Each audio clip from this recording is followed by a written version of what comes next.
guys. We've got Tommy Berry on the panel tonight. I'm going to ask him a few questions, and at the end, I'll treat him to asking me one question. How are you, mate? Good, mate. How are you? Very well, very well. Right. What's the best horse you've ridden and why? I'd have to say Chautauqua.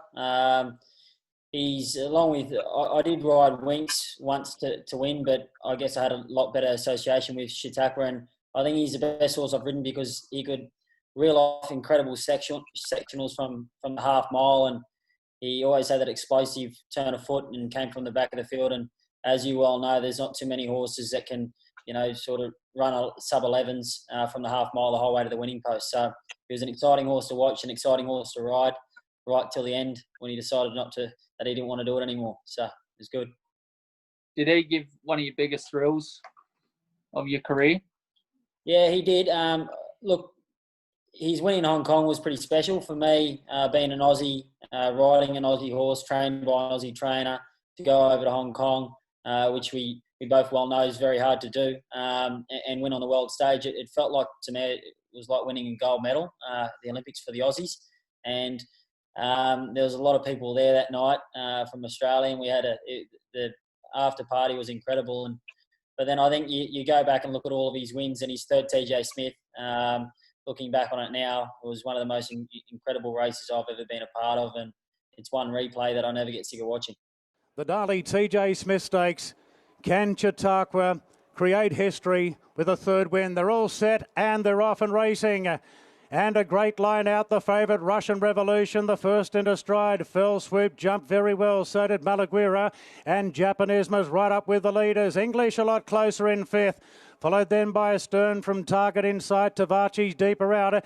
Then came Voodoo Lad from Rock Magic. Well back in the field there is Terra Vista as they find their positions. Darren the outside. Further back then to Spieth, Rebel Dane. Chautauqua's 2 lengths behind them last. It's Russian Revolution in front from Fell Swoop. Then Malaguira. English is creeping closer on the fence. Further back to Japanisma has come off the bridle. They're followed by Target Inside a Stern. It's being revved up. Then came Tavachi from Voodoo Lad. Darren's out very deep. Chautauqua still last. Fell Swoop goes up the inside of Russian Revolution. Stride for stride. Fell Swoop, Russian Revolution. English comes off heels, and the mare is starting to let down. English goes after Fell Swoop. Russian Revolution's run his race. Further back to Voodoo Lad. It's English and Fell Swoop fighting it out. Chautauqua very late. It's English a half length in front. Can he do it? Chautauqua, he's flying. Yes, there's history. Who's the biggest pest in the room? Biggest pest in the room is probably Brenton Avdallah. Jimmy Innes when he's there, but he's not in City very often. But Jimmy's just a pest in real life, but he's great to be around. But Brenton, he loves a chat. Even when he's wasting and he's down and out, he still finds the energy to have a chat. So he doesn't sit next to me at many race meetings, but you can hear him no matter where you are in the room, and I'm sure you can agree with that. Absolutely. What's the best thing about being a jockey?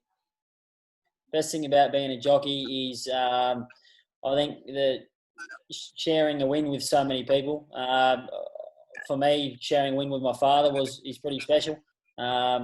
When you know how hard your family works, and to be able to go across the line first and have your dad train it, and he's owned a horse I've ridden before as well. So it's pretty special. It's probably, for me, as good as it gets. Yeah. What would be the worst thing about being a jockey? What I was just doing before, sitting in a bath losing weight. It's obviously the massive sacrifice every jockey makes. You did it a lot more than I have to, but it's something that we don't always enjoy. But at the end of the day, if you get the results, it makes it all worthwhile. But if you're having a pretty lean run and you haven't had winners for a while, and you're losing weight every day, it can make it tough. But yeah, like any job, you got your ups and your downs, and that's probably the biggest downfall for us. Yeah. What's the feeling like on Everest Day, rocking up the races, $15 million race? Is it a different feeling? Yeah, it is. Look, for the first Everest, I was stuck in Hong Kong. I wasn't allowed to come back to ride Chautauqua, and I remember watching it on TV, and just I was in a pretty ordinary way that night, because just seeing that crowd, which I've never seen at Randwick before, and and then being able to, live and breathe it the following year. And as you know, Ty, with the build-up, it's not just the actual day itself. It's the gala they have before it. It's the barrier draw. It's the morning you wake up, and I usually ride track work on big race mornings just to calm the nerves and get ready. But I've never been in a race apart from the Melbourne Cup and the Melbourne Cup's directly in front of the grandstand, obviously. But when you're standing at the 1,200 metre start and the last horse goes in and you can hear the crowd roar, it's a pretty good feeling. What was the tactics leading up to when you ran third on Osborne Bulls? Tell us about that.